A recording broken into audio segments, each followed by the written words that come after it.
Hello दोस्तों, तो welcome back to my channel. तो कैसे आप सभी। तो स्वागत है आपका इस वीडियो में। आज हम बात करने वाले हैं ग्राउंड ज़ीरो मूवी के बारे में। ये मूवी 25 अप्रैल को रिलीज़ होने वाली है। ये मूवी में इमरान खान मुख्य भूमिका में नजर आने वाले हैं। साथ ही साथ इस मूवी का बजट 500 करोड़ का है। इस मूवी के डायरेक्टर तेजाज प्रभा विजयदोस्कर है। बिना टाइम गवाए शुरू करते हैं इस मूवी को। मूवी के पहले सीन में हमें एक आतंकवादी दिखता है जो कश्मीर के कुछ मुसलमान जवान लड़कों को एक काम देता है। काम में उन्हें एक इंडियन सोल्जर को मारना होता है। उसके बदले में उन्हें 5000 रुपये मिलते। सभी लड़के मान जाते हैं और दूसरी तरफ कुछ सोल्जर कश्मीर में गार्डिंग कर रहे होते हैं। सोल्जर को अकेला देखकर एक लड़का उसे गोली मार देता है। तब से उसका नाम पिस्टल गैंग हो जाता है और यहाँ से शुरू होती है ग्राउंड ज़ीरो मूवी। मूवी की शुरुआत एक कैंप से होती है जहाँ पर सारे सोल्जर बात कर रहे होते हैं कि पिस्टल गैंग को कैसे ख़त्म करें। उनका सीनियर अपने बेस्ट सोल्जर को वापस लाने के लिए कहता है। यहाँ उनका बेस्ट सोल्जर, जिसका नाम नरेंद्र नाथ दुबे होता है, वो एक रिस्की ऑपरेशन में होता है जहाँ पर कुछ आतंकवादी एक घर में छुपे होते हैं। उसी वक्त वहाँ से भेड़ों का झुंड पार होने लगता है। मौका देखकर आतंकवादी सोल्जर पर फायरिंग करने लगता है। उसी बीच एक लड़का वहाँ फंस जाता है जो भेड़ियों के झुंड में होता है। सोल्जर रिस्क लेकर उस बच्चे को बचाता है, फिर उस घर में घुसकर सभी को मार देता है और मिशन को अंजाम दे देता है। सोल्जर को वापस कश्मीर बुलाया जाता है। सोल्जर अपने घर न जाकर पहले कैंप जाता है और अपने सिपाहियों से मिलता है। सोल्जर कोड बोर्ड को देखने लगता है जिससे सारे आतंकवादी बात करते थे और इसकी छानबीन करने के लिए कहता है। फिर नरेंद्र नाथ दुबे अपने फैमिली से मिलने के लिए आता है। अगली सुबह एक और कोड आता है। नरेंद्र नाथ दुबे बाकी और कोड को देखकर पता लगा लेता है कि क्या होने वाला है। दुबे सारे सोल्जर को लेकर पीएम के असेंबली में पहुंच जाता है जहां पर पीएम और बाकी लोगों को वहां से सेफली बाहर निकाल देता है। इधर बीएसएफ का हेड जो सोल्जर के कैंप में आता है और तारिक को अरेस्ट करने के लिए कहता है ताकि वो गाजी बाबा को पकड़ सके जो पाकिस्तान में छुपा होता है। पर दुबे उसे अरेस्ट ना करने ट्रेस करने को कहता है ताकि वो पिस्टल गैंग को पकड़ सके जो 70 जवानों को मार चुका होता है।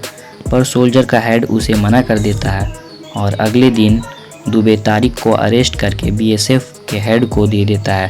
पर दुबे के ये अच्छा नहीं लगता है। सुबह सुबह कैंप में एक स्कूल बस आती है जो बच्चे को लेकर स्कूल जाती है और उस बस में एक सोल्जर होता है जो सभी बच्चों को स्कूल पहुंचा देता है और चाय पीने के लिए चला जाता है।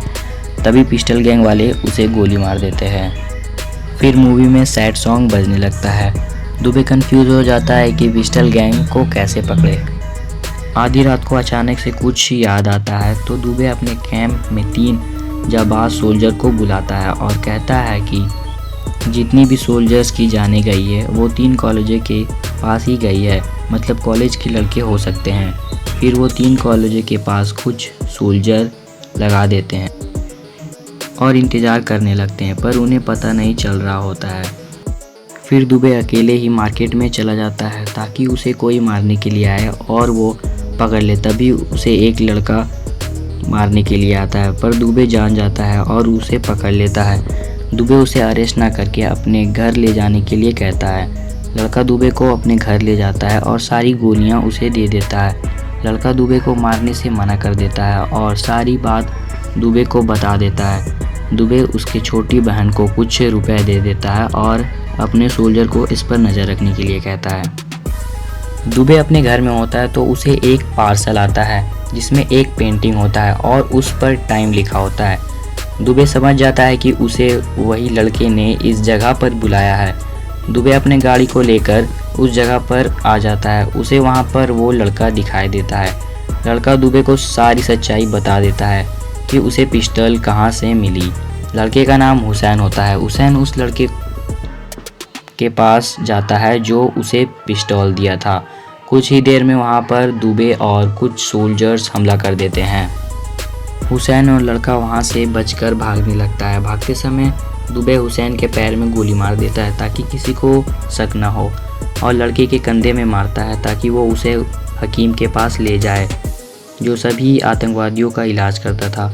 हुसैन उसे हकीम के पास ले जाता है और उसका इलाज कराने लगता है। मौका देखकर हकीम के मेडिकिट में हुसैन एक ट्रांसमीटर छुपा देता है।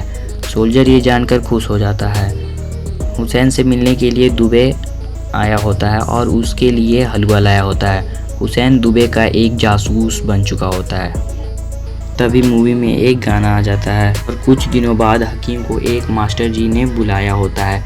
ये बात दुबे ट्रांसमीटर के सहारे सुन लेता है। हकीम अपने मेडिकिट को लेकर उस आतंकवादी के साथ जाने लगता है। जाते समय हकीम के मुंह को ढक दिया जाता है ताकि उसे पता न चले। दुबे उसका पीछा करते करते एक घर के पास पहुंच जाता है। हकीम मास्टर का इलाज करने लगता है, पर वो गाजी बाबा होता है जो इस खेल का मास्टर होता है। दुबे को ये बात पता चलते ही घर के अंदर वो जाने लगता है और इधर गाजी को ट्रांसमीटर दिख जाता है। फिर गुस्से में हकीम को मारकर वहाँ से भागने लगता है। दुबे उसका पीछा करने लगता है, पर गाजी बाबा उसे गिरा देता है और उससे बचकर भाग जाता है। दुबे बीएसएफ के लीडर को ये सारी बात बताता है, पर उस पर कोई विश्वास नहीं कर रहा होता है कि गाजी बाबा इंडिया में ही है, क्योंकि उसे लगता है कि गाजी बाबा पाकिस्तान में है। बीएसएफ के लीडर दुबे को जाने के लिए कहता है, पर दुबे नहीं जाता और चांद खान को पकड़ने की कोशिश करने लगता है। कुछ दिन में हत्या का मामला सामने आता है, जिसे देखकर बीएसएफ का लीडर उसे डांटने लगता है। इधर दुबे को 1 महीने के लिए सस्पेंड कर देता है और दुबे सस्पेंड होने के बाद भी ड्यूटी में होता है और कड़ी छानबीन के बाद पता कर लेता है कि गाजी बाबा दिल्ली में छुपा था। इधर भारत के पीएम कश्मीर जाने की घोषणा कर देता है, जिसे सुनकर आतंकवादी खुश हो जाते हैं और दुबे अपने सीनियर के पास जाकर अपने सस्पेंशन को पोस्टपोन करवा देता है और कोर्ट का इंतज़ार करने लगता है। तभी दुबे को हुसैन का कॉल आता है। हुसैन कहता है कि वो एक बड़े मिशन में जाने वाला है जिसमें चांद खान उसे मिलने वाला है। दुबे उसे जाने के लिए बोल देता है। अगले दिन सभी सोल्जर्स हुसैन का ध्यान दे रहे होते हैं और कुछ देर बाद एक कोड आता है, जिसे दुबे समझ जाता है कि कुछ अनहोनी होने वाली है। जल्दी से दुबे हुसैन को वहां से हटने के लिए कहता है, पर अचानक से बॉम्ब ब्लास्ट हो जाता है। हुसैन मार जाता है। न्यूज़ में सोल्जर्स का हेड आतंकवादी हुसैन को घोषित कर देता है, पर दुबे अपने हेड से जाकर बहस करने लगता है और ट्रांसफ़र मांगता है।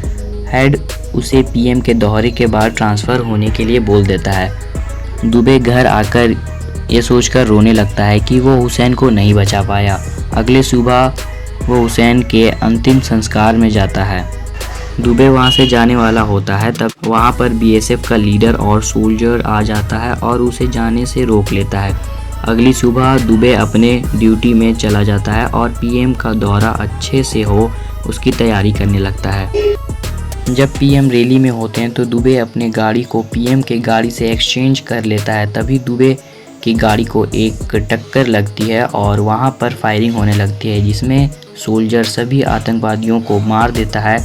उनमें से एक जिंदा बच जाता है, जिसे बिना किसी को बताए दुबे अरेस्ट कर लेता है। फिर दुबे उससे पूछताछ करने लगता है, पर वो झूठ बोल रहा होता है। ये बात दुबे को पता चल जाता है और ये भी पता चल जाता है कि ये ही चांद खान है। दुबे उसे मारकर गाजी के घर का पता लगा लेता है। गाजी के घर में उसे उसके बेटे का फ़ोटो मिलता है, जो दुबे के बेटे के स्कूल में पढ़ता था।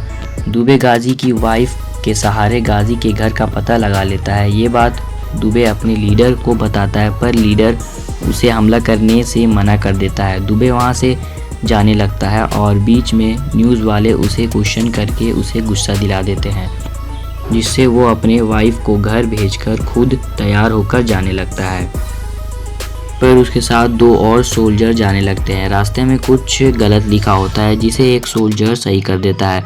फिर सोल्जर गाजी के घर के पास जाता है। इधर बीएसएफ का लीडर दुबे के घर जाता है, पर वहाँ पर दुबे नहीं होता है। लीडर सोल्जर के हेड के पास जाता है और उसे कहता है कि दुबे अकेले ही ग्राउंड ज़ीरो में निकल गया है, मतलब अकेले ही गाजी को मारने के लिए गया है। दुबे उनमें से एक सोल्जर को नीचे रुकने के लिए कहता है और दोनों ऊपर जाते हैं, जिसमें दुबे सारे लोगों को एक रूम में बंद कर देता है और नीचे वाले सोल्जर पर कुछ लोग पत्थर से मारने लगते हैं।